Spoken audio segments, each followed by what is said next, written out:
I was watching the race and I've noticed, unless you are these teams or anyone tangling with them, you're not gonna get shown in the race. There was so many things happening. We had Pierre and Max fighting throughout the race. We saw nothing. They put like a little square on the side. Even though nothing was happening, the Mercedes and Ferrari were following, and I get it. They fight for the win. They should get the majority of television time. But we saw none of the Max fights, none of the Gasly fights.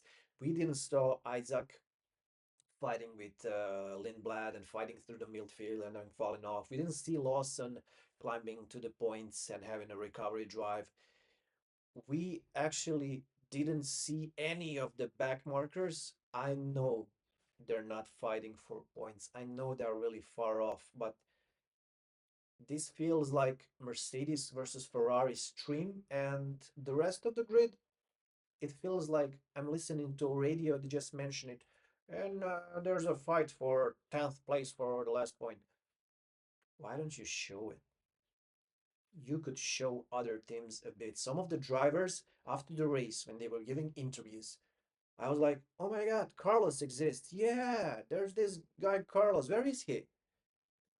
We don't see any of the other drivers or other teams, and the midfield, since everything is so chaotic, reliability issues, and besides the Mercedes and Ferrari, the midfield is packed. There's fights, there's stuff happening.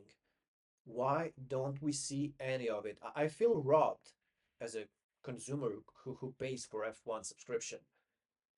I know I could watch any of the drivers from their cockpit, but still, it feels a bit weird. Why are we not being shown at least some interesting parts? You can always replay whatever you missed. I mean, we have the technology, right?